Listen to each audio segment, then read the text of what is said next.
गोजोन फुंबिलि दिनै 23 फेब्रुवारि 2023 आं सिबिरानि ब्रह्म नोंथांमोनखौ SBBodo News चेनेलाव बयखौबो बरायबाय। नोंथाङा जुदि चेनेलाव गोदानबा सानफ्रोमबो सानसेयारि खौरांखौ मोननो थाखाय SBBodo News चेनेलखौ साबस्क्राइब खालामनानै लानो हागोन लोगोसे बेल आइकनखौबो क्लिक खालामनो हागोन जाहाथे खौरां फोसावनाय लोगो लोगोनो नोंथांनाव खौराङा गिबिसिन सौहैयो। आसा खालामो नोंथाङा खौरांखौ जोबजासे खोनासंगोन आरो खौरांखौ मोजां मोनगोन होननानैबो आसा खालामनाय थाबाय।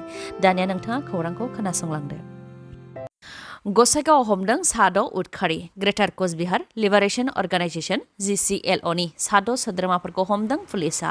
मख'नो गोनांदि KLOनि दैदेनगिरि जिबन सिंआ सोरखारजों सावरायनो ओंखारबोनायनि उनावनो KLOनि सोरखारजों सावरायनाया फेलें जायोबा हाथियार हमनो हुमखि होनानै कमतापुर रायजोनि दाबि खालामनानै गोदान आफाद जोनोम जादोंमोन जाय आफादनि मुङा ग्रेटार कचबिहार लिबारेशन अर्गानाइजेशन अदेबानि GCLO। गोदान आफाद दानायनि उननिफ्रायनो गोदान भिडिअ बानायनानै ससियेल मिडियायाव एंगारनायखौबो नुनो मोननाय जादोंमोन। बेनि सायावनो गोख्रोङै संदाननानै गसाइगाव पुलिसा गसाइगावनिफ्राय साद' GCLOनि सोद्रोमाफोरखौ हमनो हादों। हमजानायफोरनि मुङा मनोज राय, अभिजित बशिष्ठ, दिनेश राय, सन्जीब राय, उत्तम राय आरो गौतम राय। सासे सुबुङा बेगाव मानसिनि खर' लानानै पुलिस थानायाव आखाइ दैखांफैदों।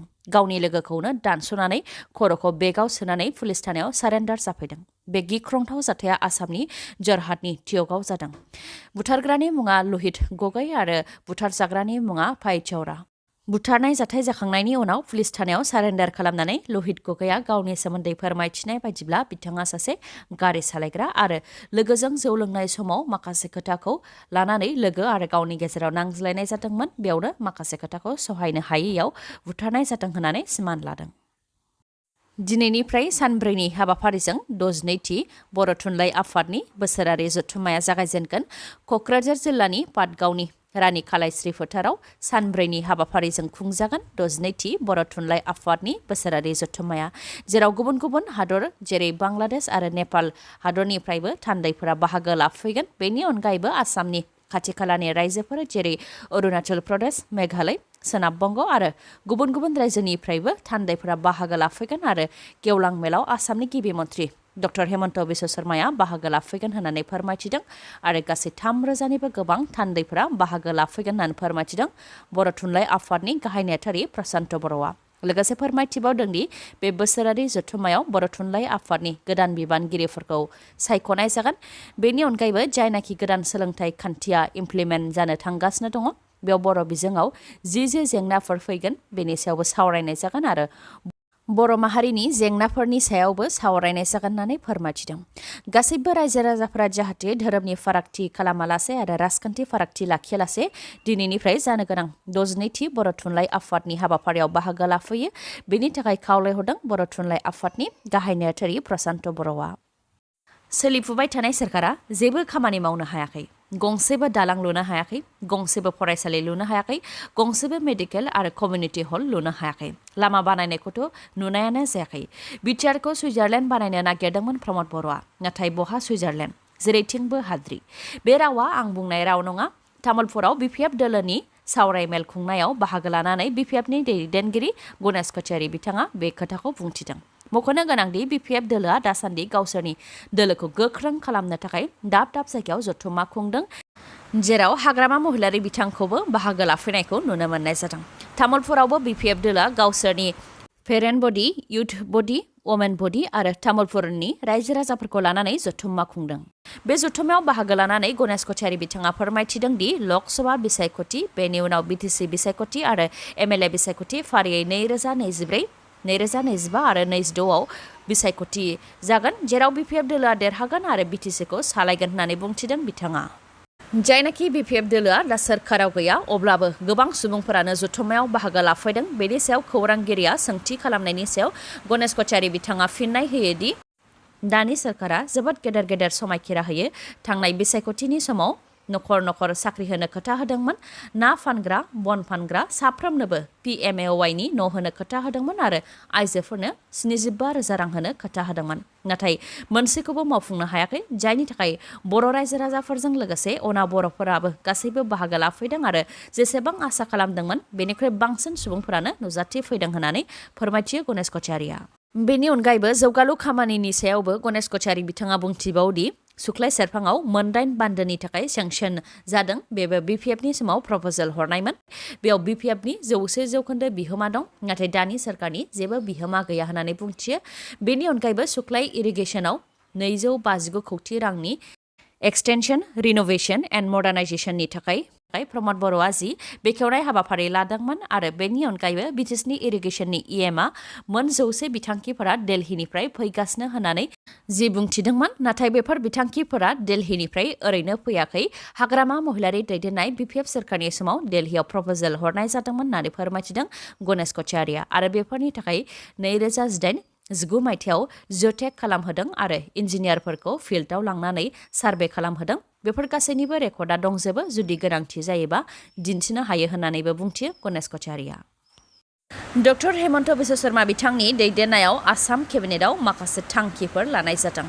बेनि मादाव बिटिआरनि जौगानायनि थाखाय एसअपिडि फान्डनि गेजेरजों 361 कौटि 42 लाख रांखौ हरनाय जाबाय आरो बेयो फाइनान्सियेल इयार 2022-23नि थाखाय आरो नैथि खेबनि थाखाय रां हरनाय नैथियाव दङ 3 बोसोरनि इन्जिनियारिं डिप्ल'मानि भेलुखौ हायार सेकेन्डारि एबा थाखो 12 साइन्स स्ट्रिमजों एखे साननाय जासिगोन पलिटेकनिकनि फरायसाफोर जायफोर स्टेट काउन्सिल अफ टेक्निकेल एडुकेशननि सिङाव 3 बोसोरनि इन्जिनियारिं डिप्ल'मा खालामगोन बेफोर फरायसाफोरा गुबुन गुबुन रिक्रुटमेन्ट प्रसेस जेराव खमसे खम सोलोंथाइनि गोनांथिया हायार सेकेन्डारि साइन्स थागोन बेयाव एप्लाइ खालामनो हागोन थामथियाव दङ रायजो राजानि रैखाथिनि थाखाय Assam public safety measures enforcement bill 2023 खौ गनायथि होबाय बेनि गेजेरजों जायखिजाया मानिबा बिगोमा मेनेजार फसंथान सालायग्रा आरो जायफोरनाव 3 थालानि गोबां बिल्डिं थागोन बिथांमोनहा गाव गावनि न'आव सीसीटीवी लागायनो नांगोन सुबुंनि रैखाथिनि थाखाय आसाम पाब्लिक सेफ्टि मेजार्स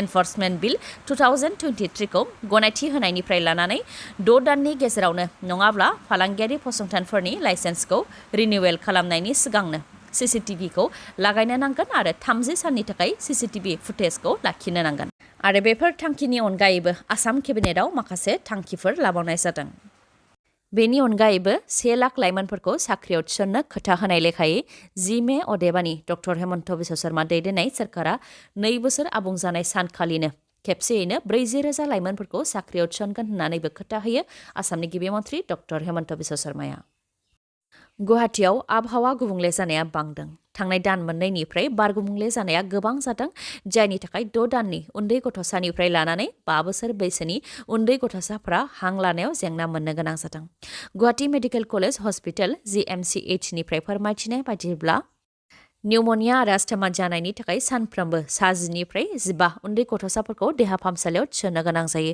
रिपर्टनि बायदिब्ला थांनाय 24 घन्टायाव 36 उन्दै गथ'साफोरखौ GMCHआव थिसननो गोनां जादों आरो 36नि मादाव 25 गथ'साफ्रानो रेस्पिरेटरि इनफेक्शन जादों डक्टरा फोरमायथिनाय बायदिब्ला बाराव हाद्रि आरो बालाया बांसिन थानायनि थाखायनो बे जेंनाया जानो मोन्दों आरो उन्दै गथ'साफोरजों लोगोसे 60 बोसोर बैसोनि बांसिन सुबुंफोरनाव बियो बांसिन गोहोम खोख्लैदों होननानैबो फोरमायथिदों गुलाबचान्द काटारिया बिथाङा आसामनि गोदान गभर्नर हिसाबै समायखिराखौ लाबाय 78 बोसोर बैसोनि गुलाबचान्द काटारिया बिथाङा गुवाहाटीनि श्रीमन्त शंकरदेव कलाक्षेत्रआव आसामनि 31थि गभर्नर हिसाबै समायखिराखौ लाबाय बिथाङा राजस्थाननि उदयपुरनि थागिबि आरो आसामनि सिगांनि गभर्नर प्रफेसर जगदीश मुखी बिथांनि जायगायाव बिथाङा गोदान गभर्नरनि बिबानखौ लाबाय रायजोआव फिन बिसिया फिसायखौ बुथारनाय जाथाय रायजोआव बिसियानो गावनि फिसायखौ इनायै बुथारनाय जाथायफोरा फारियै रायजोआव जागासिनो दङ गुवाहाटी आरो उदालगुरियाव गावनि फिसायखौ बिसियानो बुथारनाय जाथाय जानायनि उनाव बे खेबाव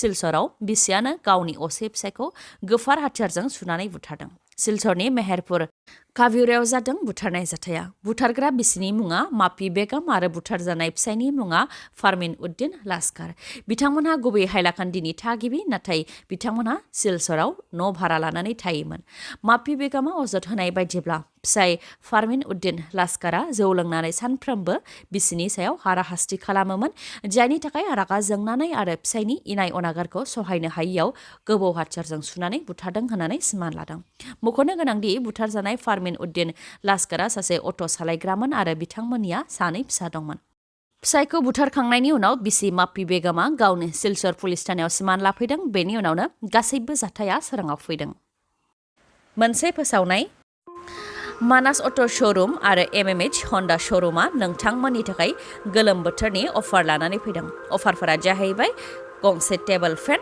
आरो बेसेन नाङालासे गंनै हेलमेट मोननो हागोन। लोगोसे खम रां होग्रोनानैनो मटर साइकेल नङाबा स्कुटिखौ मोननो हागोन।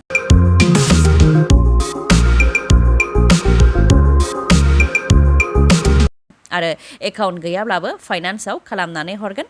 बेनि अनगायैबो जायखिजाया कम्पानिनि गोजाम मटर साइकेल एबा स्कुटिखौबो सोलायनो हानायनि खाबु दङ। अब्ला नोंथाङा माखौथो नेबाय थाखो? गावनि मोजां मोननाय मटर साइकेल एबा स्कुटिखौ नोंथाङा थाबैनो मानास अट' श'रुम नङाबा MMH हन्डा श'रुमनिफ्राय बायनानै लायनो हागोन।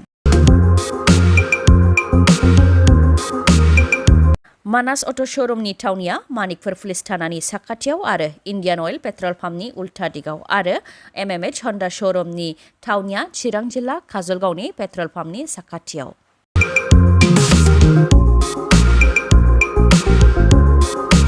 बेफोर अफारफोरा 31 मार्चसिमल' थागोन। मानास अट' श'रुमनिफ्राय नोंथाङा माबाफोर मिथिबावनो लुबैयोबा 9101272776 नङाबा 7002601255 बे नाम्बाराव कल हरनो हागोन आरो MMH हन्डा श'रुमनिफ्राय माबाफोर मिथिनो लुबैयोबा नोंथाङा 8720957824 नङाबा 7002252878 बे नाम्बाराव खौरां लाहरनो हागोन। भिडिअखौ जोबजासे नायनायनि थाखाय गोजोन्थों। नोंथाङा आंनि चेनेलाव गोदानबा अन्नानै आंनि SBBodo News चेनेलखौ साबस्क्राइब खालामनानै ला। बे चेनेलनि गेजेरजों नोंथाङा सानफ्रोमबो फुंनि समाव सानसेयारि खौरांखौ नुनो मोनगोन। लोगोसे दिनैनि खौरांखौ मोजां मोनदोंबा लाइक, कमेन्ट आरो शेयार खालामनो दाबाव। गोजोन्थों।